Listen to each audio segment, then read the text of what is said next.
CICez-vous, le podcast d'un monde en mouvement. Bonjour à toutes et à tous, bienvenue sur le podcast CICez-vous. Pour ce premier épisode d'une série en 5 épisodes consacrés à la cybercriminalité, nous avons le plaisir de recevoir notre premier expert, Rémi Dedini de l'ANSSI. Bonjour à tous. Donc Rémi Dedini, délégué à la sécurité numérique pour l'Occitanie. En quelques mots, l'ANSSI, c'est l'Agence nationale de la sécurité des systèmes d'information. C'est un service du Premier ministre, vocation interministérielle, et qui est l'autorité nationale de sécurité et de défense des systèmes d'information. On est là aujourd'hui pour parler de cybercriminalité, et je voudrais bien fixer le cadre en fait de cette cybercriminalité, puisqu'aujourd'hui on a affaire à une criminalité dans l'espace cyber qui est à multiples visages et qui a plusieurs objectifs, plusieurs motivations. Aujourd'hui, l'espace numérique est devenu un espace de conflit dans lequel on va retrouver des actions militarisées, des actions d'État qui sont perpétrées par des unités spécialisées ou des unités soutenues par des États.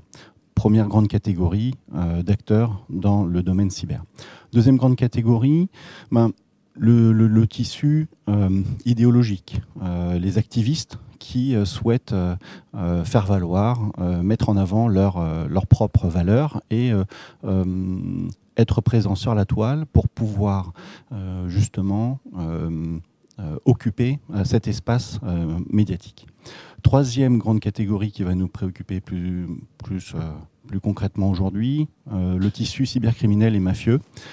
Aujourd'hui, des groupes cybercriminels qui se diversifient, qui sont particulièrement organisés, on va y revenir après, et qui diversifient, en fait des criminels à la base, qui diversifient leur activité, au départ sur trafic de drogue, trafic d'armes, trafic d'êtres humains, et puis une diversification de portefeuille avec l'activité cybercriminelle.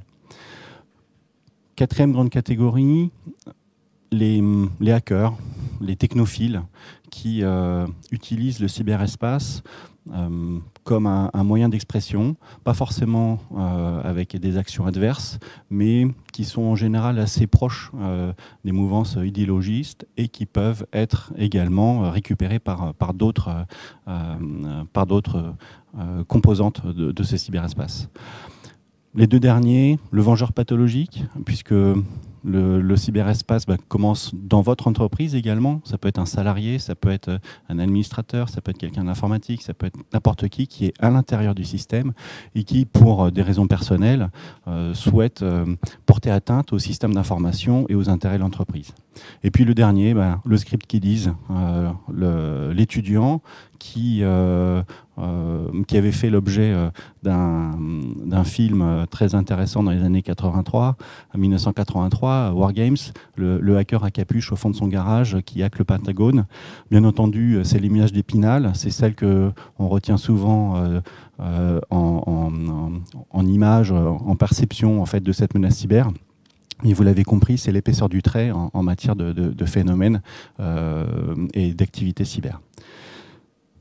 Leur motivation à ces groupes, la première motivation, c'est ce dont je parlais en préambule, c'est l'activité d'espionnage, que ce soit de l'espionnage stratégique ou de l'espionnage économique. On le sait, le cyberespace est un endroit où l'organisation en fait, des informations est potentiellement un des vecteurs de vulnérabilité et qui permet à ces groupes d'espionnage de récupérer de l'information dans le contexte d'une guerre économique ou d'une guerre stratégique.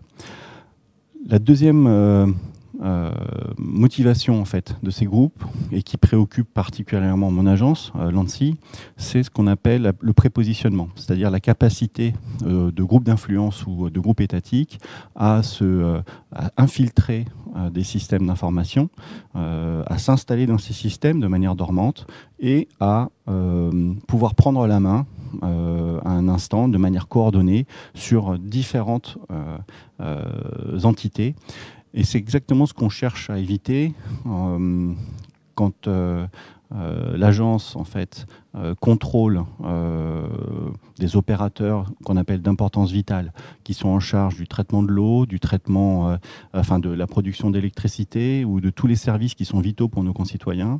On ne voudrait pas que en plein hiver, toutes nos centrales soient éteintes par un acte militaire lié à un prépositionnement.